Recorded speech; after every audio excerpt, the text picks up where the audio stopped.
There's now only one remaining example of that ancient institution, the all-male pub. Pat Gleesons has been a sanctuary for men for bordering on 200 years, a pub in the good old style, and with a strict code of conduct for its clientele. No cursing, no slate, no gambling, and no women. Pat's is the epitome of the character pub, and it's full of characters, some of them drinking here for 40 years. Least your footsteps stray.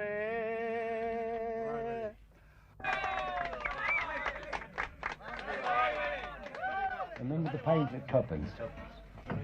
I drank it at tuppence in McGrath's at Parliament Street. I was only 16 years of age playing handball. And I bought a package of woodbines for a penny, 5. Playing handball? Yes. Looking at Pa Welsh and them all on the Trustbill, Johnny. That's right, Johnny. And, but I only drank a bottle of stout that time. The lads was hardier than me, but for when I see them drinking, I drank too. And I drank from that. I never stopped drinking since. And you make it out of 10 pints per week for the last 50 years. What would it run into? £5,000. 5,000. Was it money well spent?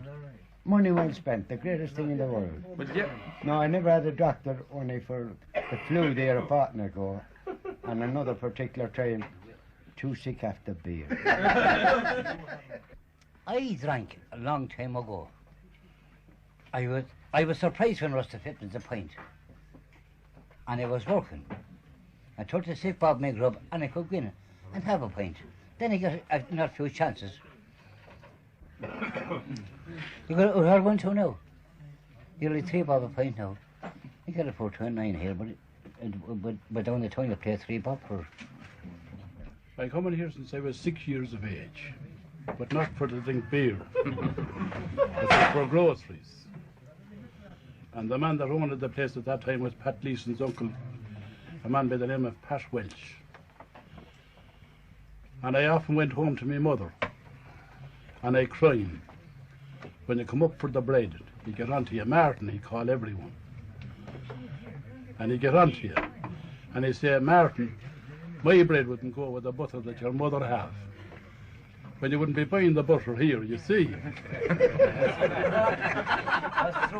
And I get all fussed up and I go home crying. And my mother would come up and she'd give me her all over it, so she would. I was thinking times of Friday, Stephen. Never you hear down the way. Because the porter was great at over the wood. But is it different now, do you think? It's his old containers, old tin stuff. And what's wrong with that? It's not natural. But why wouldn't it be natural? How could it? What's good out of containers? The only thing good out of containers, take now the tinned food that's going today. It's the same thing with the porter. You get nothing good out of container, only out the wood. Why, Johnny? What would you think of you're drinking a pint there now? I mean, is it not up to standard? Well, sure, I'm getting used to it now. International Brotherhood is the theme of Woodstock 78, where 5,000 scouts from 22 countries have gathered to celebrate 70 years of the Scout Association of Ireland. The first troops were started in Greystones and Dundalk in 1908, and there are now 10,500 members, boys and girls with 8,500 Catholic, 1,500 Protestant and the rest of other denominations. Their history is a proud one, declared President Hillary when he opened the week-long camp this morning in the presence of ambassadors from 7 countries.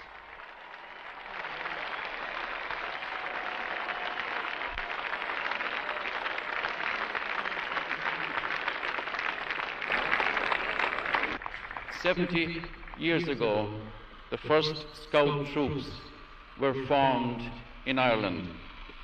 Some say Greystones had its troop before Dublin. And during the week there will be international events and discussions on the future of scouting, with particular emphasis on involving and helping the handicapped in the movement. The Catholic Boy Scouts of Ireland, which last year celebrated 50 years of its founding, were present also today, including their chief scout, who is a vice president of the Scout Association. Northern Ireland representatives were there too, and both the Irish Girl Guides organisations. This is the Verome dockyard in Cove, County Cork. The workers there are highly skilled, many of them trained in Holland.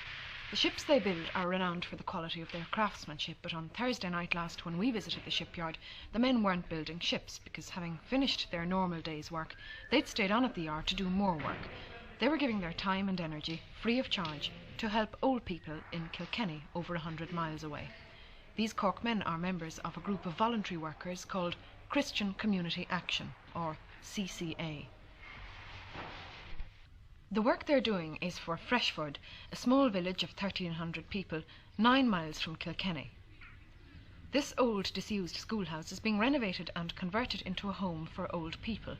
The building of the home, everything from knocking enormous lumps of limestone out of the walls to putting in an extra floor, has been done by voluntary workers from Freshford itself, from the surrounding Kilkenny area, and from places as far away as Donegal and Cork, and this is where the men in Verome come in.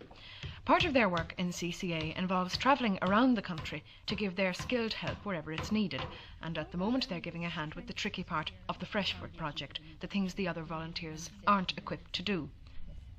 Sister Patricia and Sister Beatrice are two nuns who, in the course of their social work in Freshford, have begun to realise that because of age, illness or loneliness, many of the old people in the area shouldn't have to live on their own in remote rural areas, and neither should they have to go to county homes where they might well feel even lonelier. So it was decided to build a home for them in Freshford within their own community. They decided to renovate the old schoolhouse, but to do it professionally would have cost £18,000. So they tried voluntary workers instead. What have they done to this old schoolhouse so far? It's being utilised as a home for elderly people. An actual home for elderly people. Yeah. Yes, we hope when it's complete we'll be able to accommodate 12. They'll have 12 individual rooms. This was a very high building, as you see from the front. So our voluntary workers have done tremendous work on it because, as you see, it's cut limestone. So they had to knock all these out with chisels and hammers, and it was all done at night time. They'll have a complete bed sitting room. For themselves? They'll have their independence, yes. They'll have cooking facilities. If they're capable, they can have their own morning meal and evening meal. We'll provide a midday meal for them.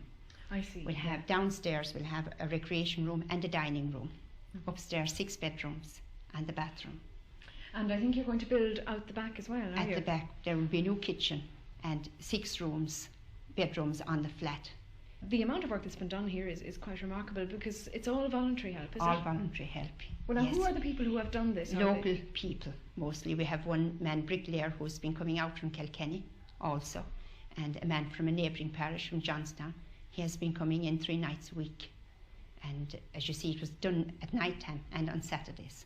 You're having voluntary workers coming up from Cork over the Easter weekend. Well, now, what's the need for this? Are there not enough voluntary workers in Freshford or in the Kilkenny area? Yes, well, we had come to the stage here when we needed professional people, when we needed tradesmen, like plasterers and carpenters and such like. So we asked Father Duffy if they could do anything for us. He got in touch with his voluntary group in Cork, and they said they would be delighted to help out. So they're making the wardrobes and units for us in Cork. They're bringing them here on Holy Saturday and coming Saturday night, and they'll work Sunday and Monday. We were in Freshford on the Tuesday of last week. On the Thursday we went to Cork, where we found the Verome dockyard a hive of activity, as the voluntary workers got everything ready for installation in the Freshford schoolhouse over the Easter weekend. 14 of them were travelling up on Saturday to spend the weekend working on the project, and accommodation and food were to be provided free of charge by local people, as is the custom on all CCA projects. Next week another group will arrive from Cork to take up where they left off. Dominic, what are you at down here? I'm just putting last check up on the unit, the vanity unit. What sort of a unit is this? It's a vanity unit, you know, with cupboards and wash basin. And what's this behind us here? It's a wardrobe, double wardrobe with a series of shelves, and there'll be coat hangers. Ah, I see. How many of these are you making completely? We've made 7 wardrobes and 9 vanity units. And they're all going up to Kilkenny. Are you Freshford. travelling up with them? I am, yes, not on the second term. Oh, are there two lots of people going? Yeah. And what'll be involved up there? Is it just installing these, or is there more to be installing done? those, there's more to be done, all right. What else? There's partitions to be erected and ceilings to be erected. There's a big recreation room, you know. Yeah, and, I've seen that. The recreation, there's acoustic tiles going on the recreation ceiling, and that's all your job? That we'll get around to it anyway. Good. Well, listen, what is it that makes you come in here after work and do this kind of thing? I'd say there's Father Hugh Duffy myself. I don't know, it was marvellous. We get a wonderful response, really. We must have had about 30 different joiners and 4 nights. Just people, all people who work? Completed this, the whole lot of the function. The whole 9 units? Yeah. Are they all people who work here during the day? Yes. What do you do yourself? I'm doing foreman joining.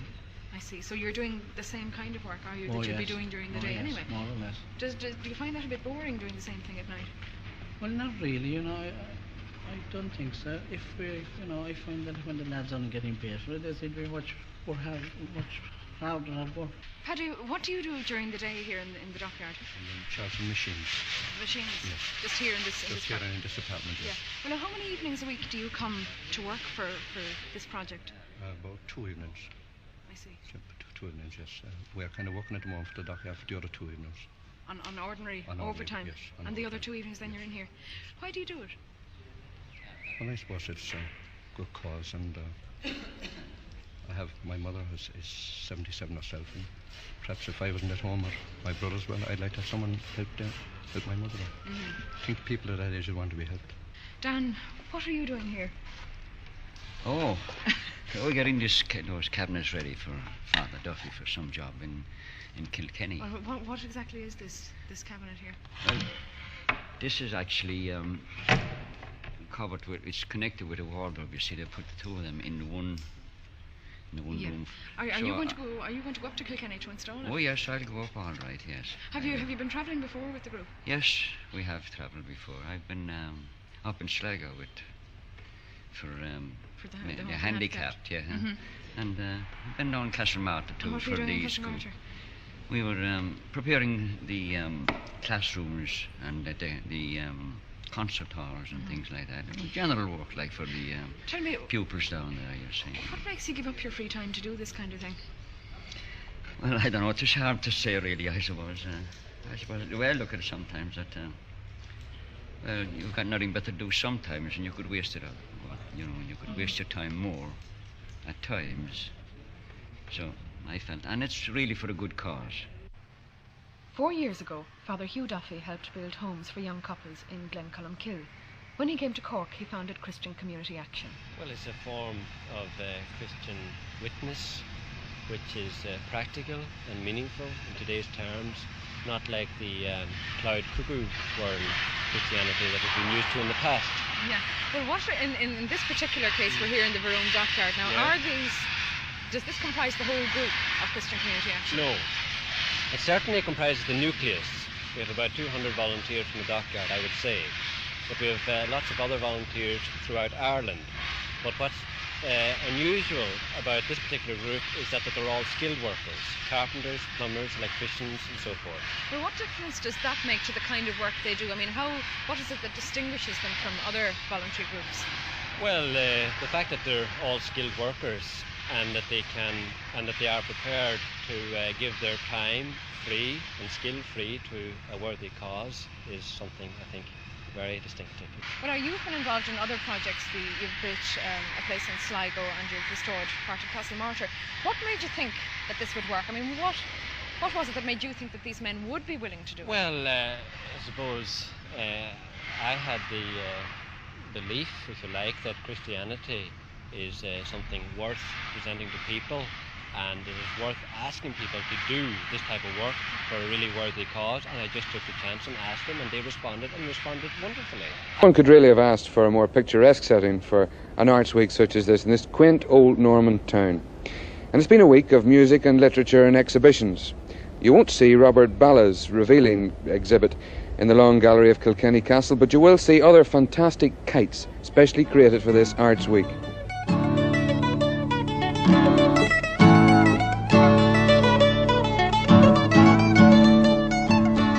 It's hoped that the kites will all be flown tomorrow. The entire collection will move from the Long Gallery to the skies over Kilkenny.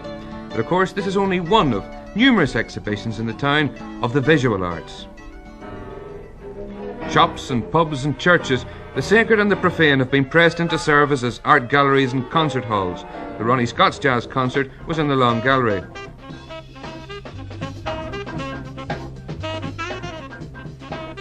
Kilkenny has, of course, a long literary tradition. Dean Swift, when he was just plain little Jonathan Swift, went to school here. So did other writers and philosophers. And many others have been associated with the town over the centuries. The incredible programme of classical concerts and recitals was mainly in the fine old cathedral and churches. This year there are no poetry readings. Instead, noted novelists were invited to read their work. Don Roberts, one of the organisers, explains. Well, Derek, we've had the leading Irish poets here. We had Mr. Montague, we had Seamus Heaney. Last year we had some foreign poets reading. We have, as it were, almost exhausted the modern Irish poet, and this year we thought it would be an excellent opportunity to give some Irish novelists an opportunity to read from their work. It was an experiment, of course, but it's proved extremely successful. One of last year's readers came to Kilkenny this year as a visitor, celebrated Irish poet John Montague. Really, the most powerful musical experience of the week was, I think, Schoenberg, was Pierre Lunaire.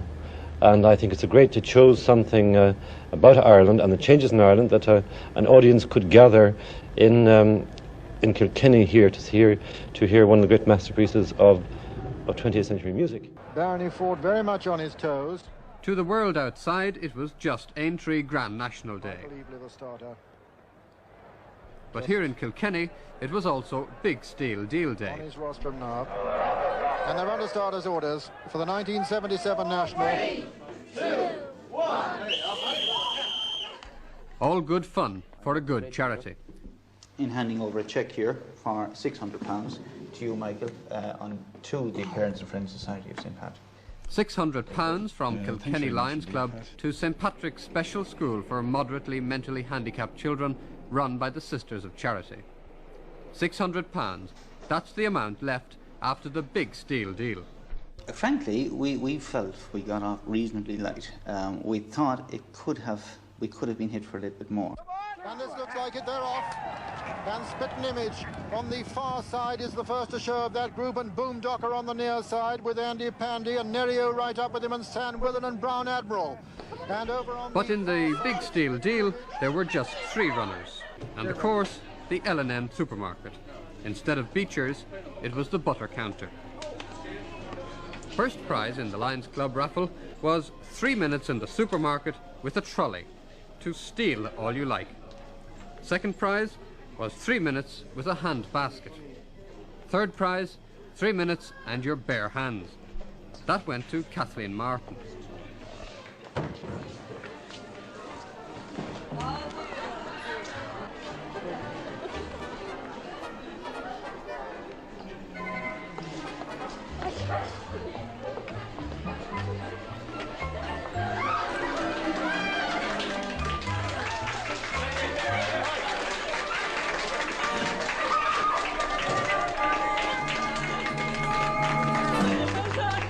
Did you get everything you were hoping for? Well, things started to drop.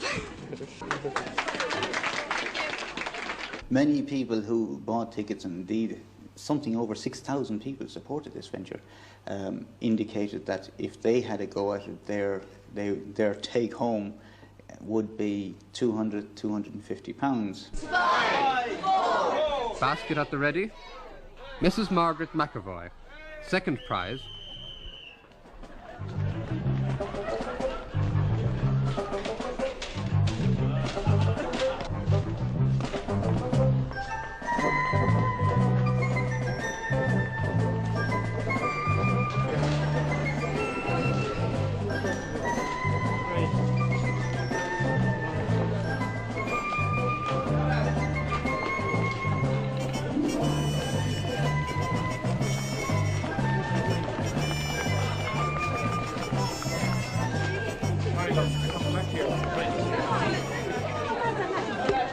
Well, how do you feel after that now? Oh, forgot the mother. I forgot the mother.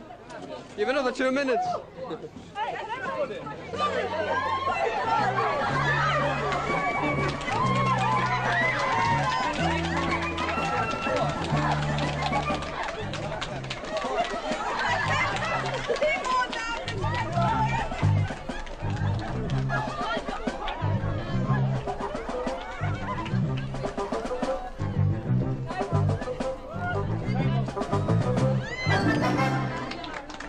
You sort of mistimed that, didn't you?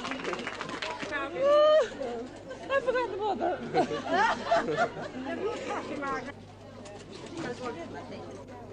Well, now we're just about to see the final total. How much do you think it is? It's clear. Give us a guess now. 20. £20. Okay.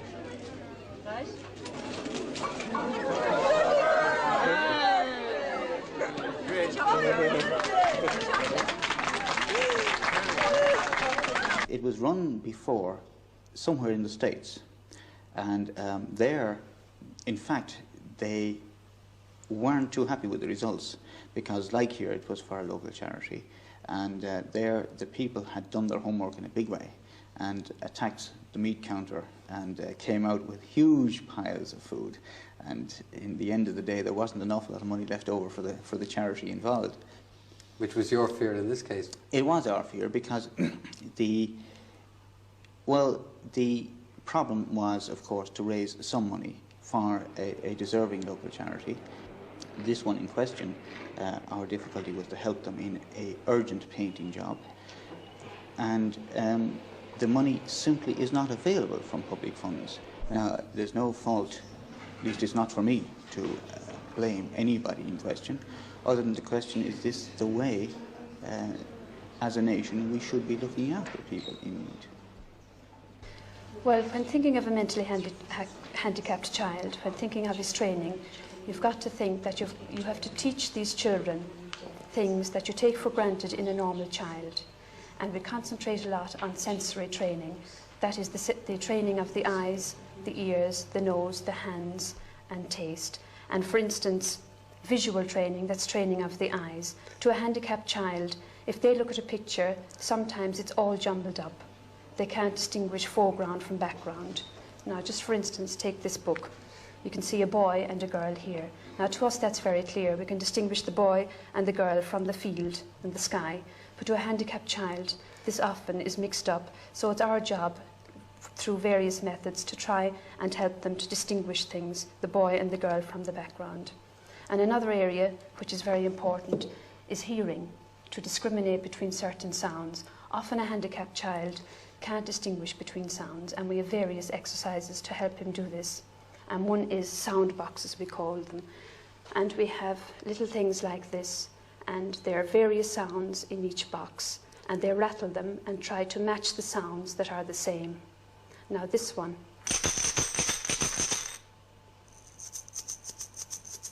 Now we know that they are quite different sounds, but a handicapped child often can't recognize the difference.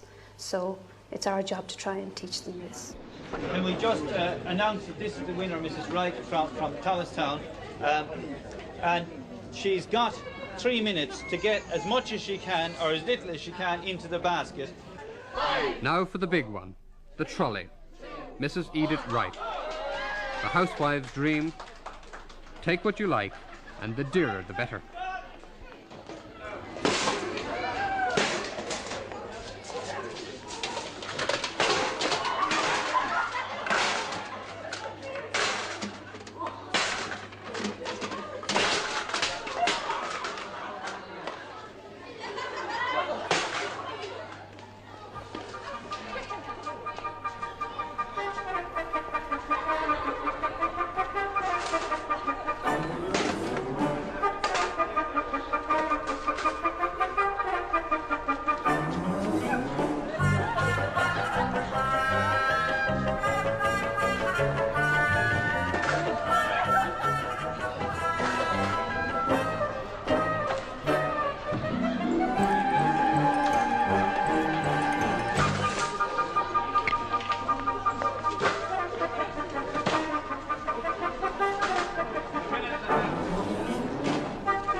and this is the last ditch, the fourth from home.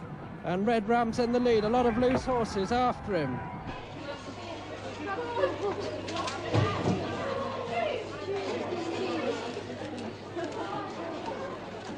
And Red Ram with a tremendous chance of winning his third national. He jumps it clear of Churchtown Boy. He's getting the most tremendous cheer from the crowd. They're winning him home now.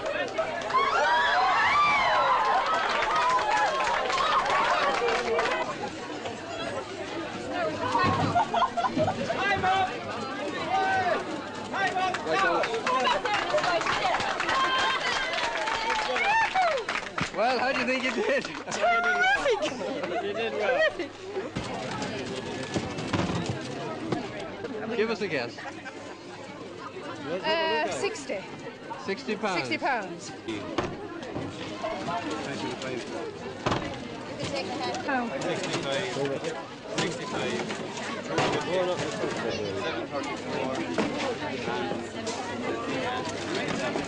That's not right. £112 and 5 pence.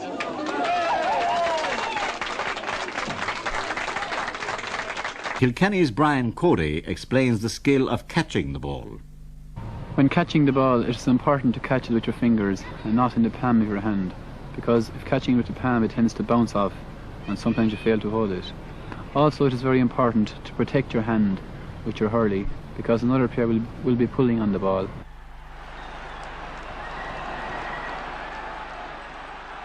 Loving memory of Patrick and Ellen Morrissey, Ballyduff, interred at Inistioge. Their son Patrick, member of the Sinn Féin party, 1914-1921, died, and there's no date, aged, and there's no age. And there's a very good reason for that, because standing beside his own headstone is Patrick Morrissey. Patrick, why have you put up this headstone here before you've died yourself? Well, I thought that I would. When I had all the money collected, that I would put it up myself. Because if I left it to my sons to put it up, it would never go up. Never. They wouldn't bother about it. And you wanted your own grave to be marked with a stone? Yes. So, yes. So what yes. did you do? You collected you saved up the money for it? I saved up the money for it. Yes, I did. I did. And did that take you long? Oh, it did. It took me a couple of years. It did. It took me, I suppose, about 2 years. Yes. And you had it carved? Well, I was working constant. I was working every day then. You see? Ah. You're a good age now, of course. A good age? Yes. Oh, yes, I'm 75. And how many years ago was it you decided that you wanted to have this? Oh, when I was getting that up. Ah. And you went... I said the best thing I could do, I was saying to myself, you're getting old now, Paddy, I said, and the best thing you could do is to put up a memory stone to yourself before you get too old. You must be... And if I leave the money to the young generation, says I, it will never go up, which it wouldn't. I could assure you that. It wouldn't. You must be proud of the fact that you were a member of the Sinn Féin party since you put it on this. Yes, yes, I was. So you're an old soldier, as it were. An old soldier, yes. Well, would your old comrades not have done something about it, do you think? My own comrades? Yeah. Well, I'm sure they would. I'm sure they would, but... Well, my own comrades, that'd be the old crowd. That's right. Well, there's few and far between now, all my old comrades. And the young generation, you know, you couldn't trust them. It'd be very hard to trust them. So you went off to have this made. You had it carved, I think, in Carlow, was it? Oh yes, Carlow. This man have the factory below in Carlow. Yes. He's from the place called Paulstown himself. He lives out there. What did he think when you went and said, "Look, I want a gravestone, and I'm all done, even though I'm not gone yet myself"? What did he say? Did he say, "Are you not a bit previous"? Oh no, he said, "Well, I have to have it." Yes. I asked him what price to be, and he told me.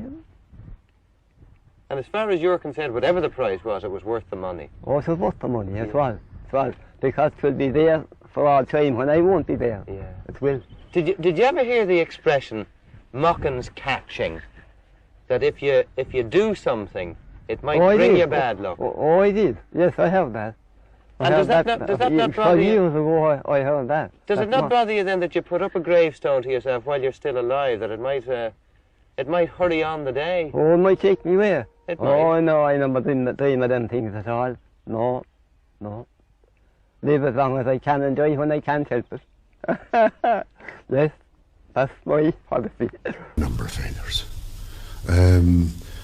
No, it's hard to remember just the moment, but we failed certainly with providing a proper occupation for mothers of families, providing income for them. We failed in tying up speech therapy. We tried this and we didn't get it going, and it's very badly needed. We failed in getting an overall committee that would steer the thing through. What else? Oh, I list several others I can't recall. Oh yeah, a very important one, John, which I think I ought to say on this programme, is that by trying to house all the itinerants indiscriminately, we made a grievous mistake. There are some families of itinerants that are not capable of being housed, and at this stage I'm wondering if it's a wise thing at all to attempt to desegregate the itinerants. They have a culture of their own that should have kept, and we didn't recognise this in time. Mr. Daly, tell us what use it was to you to be in a house instead of on the side. Yeah, it was very different, all right. Because when we moved in here, Dave, when we were out on the road, you see, we hadn't, like, we have the comfort we have here now. See, we're out in the cold and all, you know. We used to have to light the fire out on the road, you see. Cook, and we had just to eat in the caravan and to be cooked.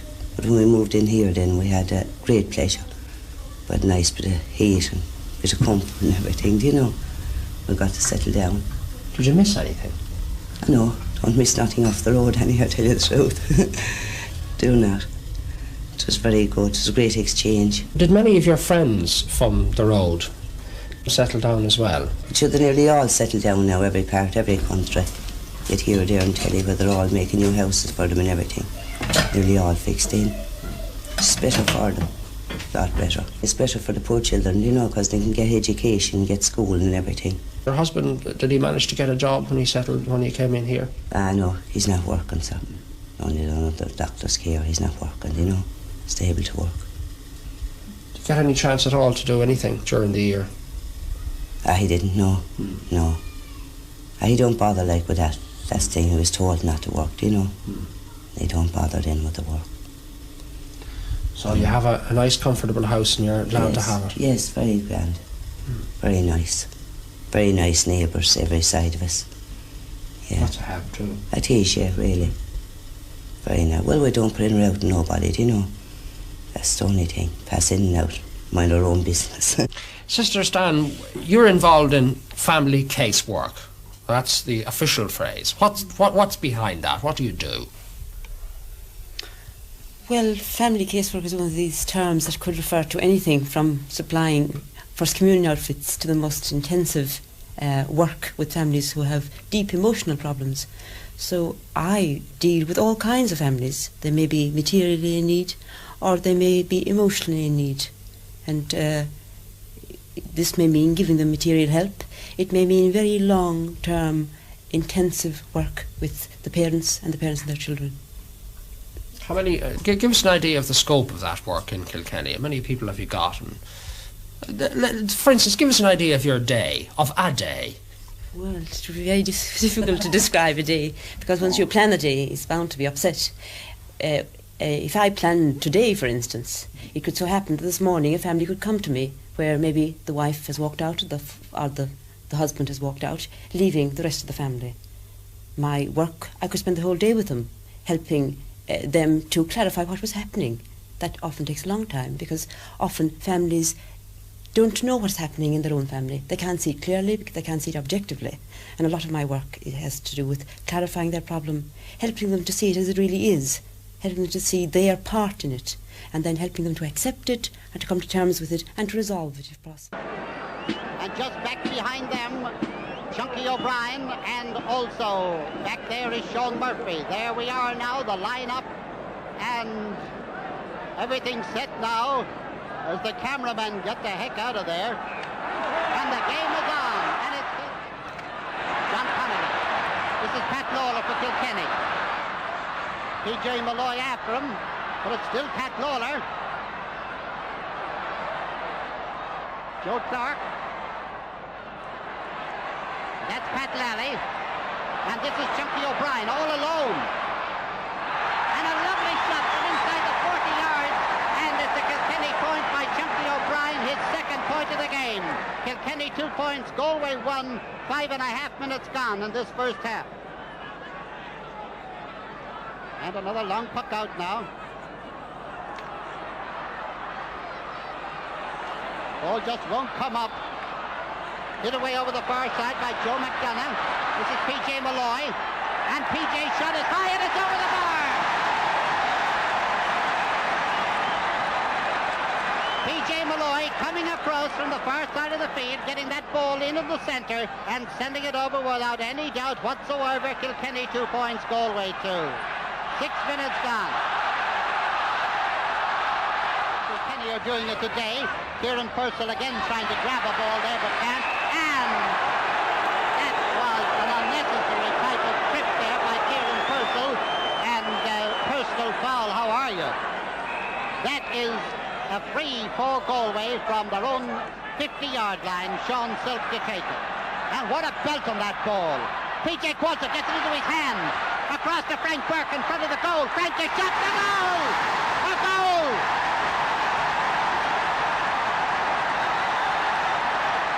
There it is. There's the man, and let's see how he did it. Here's the ball. A crack, a shot, and into the back of the net. Well, Frank may have missed 2 sitting points, but he certainly got that goal. Galway 1-3, Kilkenny 3 points, and we make it about 18 minutes gone in this first half. Our stopwatch says 14 minutes gone, second half. That's Jerry Coon, the scorer, and the scoreboard says 1 goal and 15 points for Kilkenny, 2 goals and 6 points for Galway, or 18 points to 12.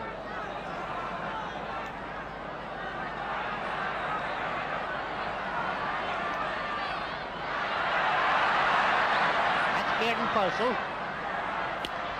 And this is Pat Delaney with the ball. He takes a shot. And the goalkeeper's got it out. He's got it out. And here's it out the free. It doesn't matter what happens now. It's another penalty. Eddie Kerr sent that one in, but there was another penalty. What a save that was. And here it is. It's very near the end line. It's scooped out. And now Eddie Kerr just going to take the free. Standing over the ball. Here it comes. This time it's thrown. It's a goal. Eddie Kerr, the scorer. Eddie Kerr, the scorer. Crashing it into the left corner of the net, and that makes the score. Kilkenny, 2 goals and 15 points. Galway, 2 goals and 6. 16 minutes gone. And Mick Lanigan and Johnny McGovern and the Kilkenny mentors delighted with what they see and what they hear, because there goes the full-time whistle. And Kilkenny have won the All-Ireland final, have won their 20th All-Ireland title.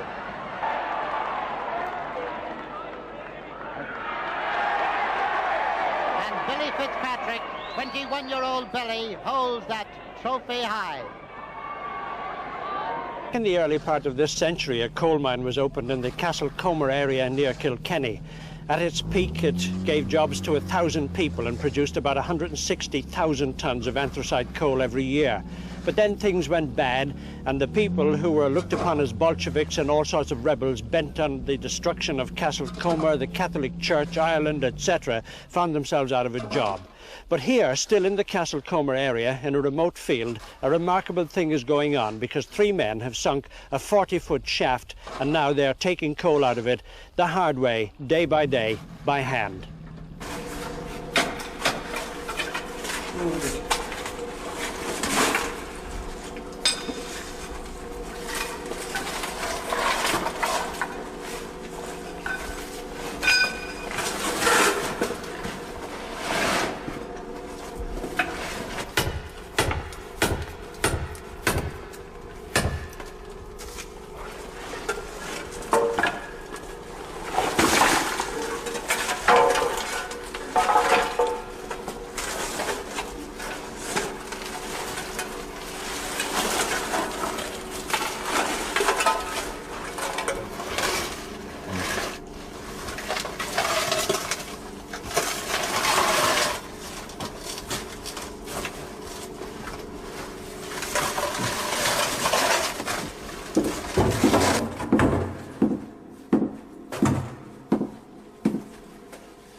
John, can I interrupt the good work? What an extraordinary contraption. Your engine, actually. Now, I'm sure that's seen better times in another place.